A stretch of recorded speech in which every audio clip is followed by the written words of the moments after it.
कौन से चैनल पे आ रहा है देखना जरा, 1 बज गई, महाराज दिख रहा है क्या? कई लोगों ने पूछ भी लिया, कौन? वो सीवर वाला पागल आ रहा है क्या? देखो जरा वो, बस वो देखो जरा, वो सीवर वाला दिख रहा है क्या? चैनल बदला।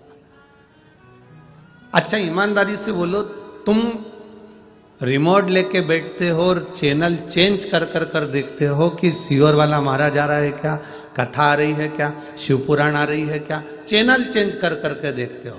बस मेरा परमात्मा, मेरा भोलेनाथ, मेरा शंभु त्रिकालदर्शी भी ऐसा ही है। वो भी टार्च लेकर तुम्हें ढूंढता रहता है, क्या मेरा भगत यहां रहता है क्या? वो भी ढूंढ रहा है, तुम भी ढूंढ रहे हो।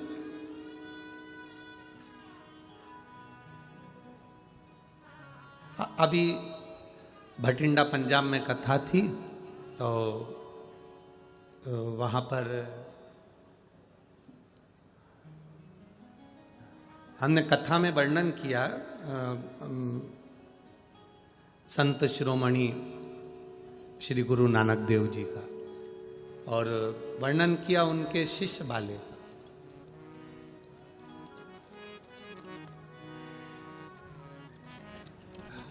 बाले ने गुरु नानक देव जी से कहा, जैसे हम ईश्वर को खोजते हैं, क्या ईश्वर हमें खोजता है?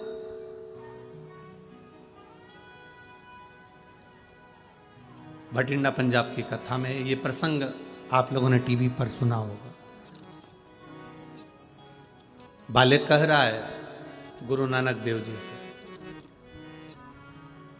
जैसे हम ईश्वर को ढूंढ रहे हैं, क्या ईश्वर हमको ढूंढ रहा है?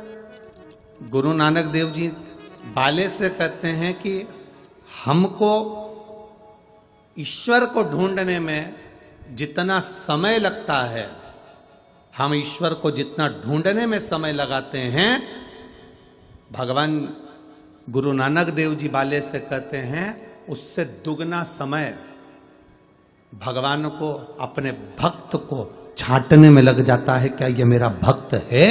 और क्या ये भगवान की अविरल भक्ति को प्रदान करने वाला, भगवत स्मरण करने वाला, भगवत नाम जप करने वाला, भगवान की अविरल भक्ति में डूबने वाला है? उसको छांटना है, उनको, उसको बीनना है उनको।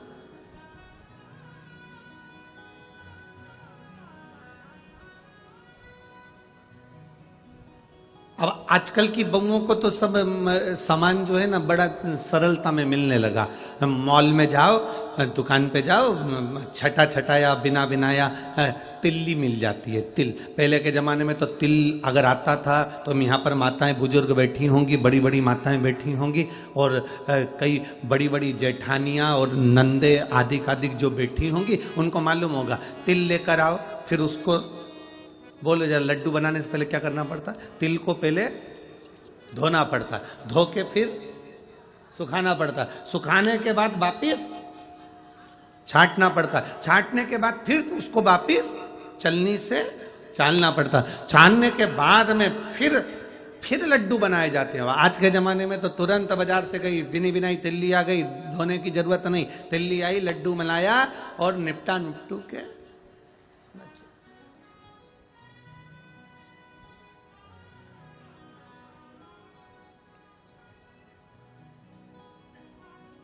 कितनी जल्दी।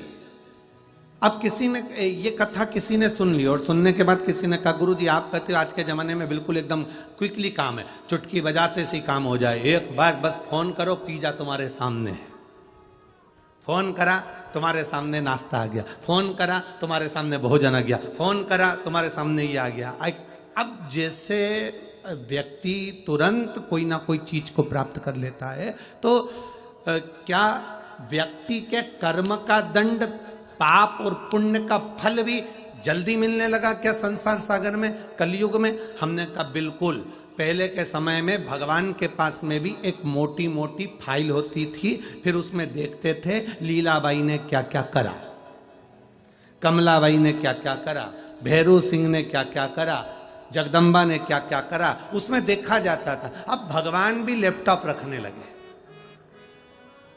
अब भगवान के पास में भी लैपटॉप है। भगवान बस तुमने अच्छा कर्म करा, तुमने भूखे को भोजन कराया, प्यासे को पानी पिलाया, तुमने किसी के लिए अच्छा करा, किसी को दवाई की जरूरत है और तुमने उसके लिए 2 रुपए की दवाई निकालकर उसको दवा दे दी, आपने किसी गिरते हुए व्यक्ति को संभाल लिया, किसी भूखे को भोजन करा दिया, प्यासे को पानी पिला दिया, किसी का साथ आपने दे दिया, तो निश्चित है भगवान के पास एक लैपटॉप रखा हुआ है, वो क्लिक करता है और तुम्हारे पुण्य तुम्हारे सामने आकर खड़े हो जाते हैं। तुम्हारा किया गया दान, तुम्हारा किया गया सत्कर्म, तुम्हारा किया गया पुण्य, तुम्हारा किया गया दान, तुम्हारा किया गया सत्कर्म तुम्हारे सामने आकर खड़ा हो जाता है।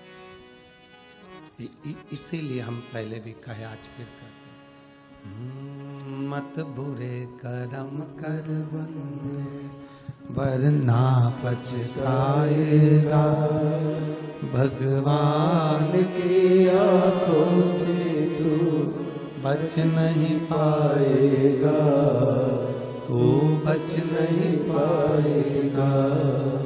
अरे ओ अज्ञानी मत कर नादानी, अरे ओ अज्ञानी मत कर नादानी, तेरे कर्म का फल भी तू ही पाएगा, जैसा किया तूने तेरे आगे आएगा। मत बुरे कर्म कर बंदे वरना पछताएगा, भगवान की आंखों से तू बच नहीं पाएगा, तू बच नहीं पाएगा। अरे ओ अज्ञानी मत करना। हमारे पुण्य प्रबल होते हैं तब कुछ अच्छा होता है, हमारे पाप प्रबल होते हैं तो हम सत्संग से दूर हो जाते हैं।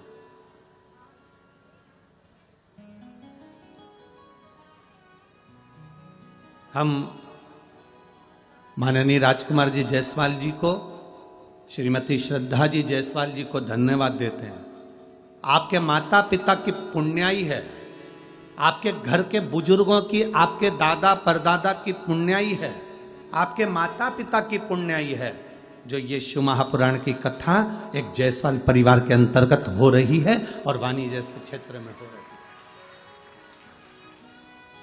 कमाया कमाया कमाया, कमाओ ढेर, और कमाने के बाद मालूम पड़ा सब ले जाकर कहीं ना कहीं लगा दिया, कहीं बीमारी में लग गया, व्यर्थ में लग गया, कहीं कहीं डूब गया, कोई पैसा गलत जगह पर चले गया, तो वो पैसा किसी काम का नहीं। आज अपने जीवन की समझ लेना कि आपके दादा परदादा की कृपा, आपके माता पिता की कृपा, आपकी पुण्याई सामने आई होगी, आपके माता पिता की पुण्याई सामने आई होगी, आपके दादा परदादा की पुण्याई आपके सामने आई होगी, जिस पुण्याई के बल पर जायसवाल परिवार में ये शिव पुराण की कथा हो रही है। आज पूरे जायसवाल, जैसे राम जी आए और पूरे देश ने दिवाली मनाई, ऐसा जायसवाल परिवार को आज दिवाली मनाना चाहिए कि शिव महापुराण अपने परिवार में आए।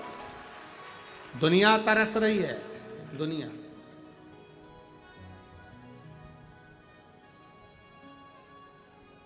और जितने यहां बैठे हो, शिव महापुराण की कथा को जितने भक्त श्रवण कर रहे हैं, अपने आप को भाग्यशाली समझना कि हम भगवान शंकर की कथा को सुनने के लिए उनके पंडाल में विराजमान हैं।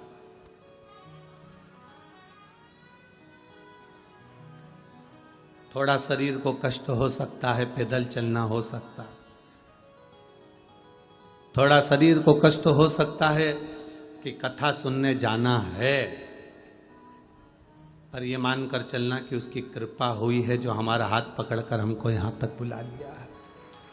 उसकी कृपा है, उसकी उदारता।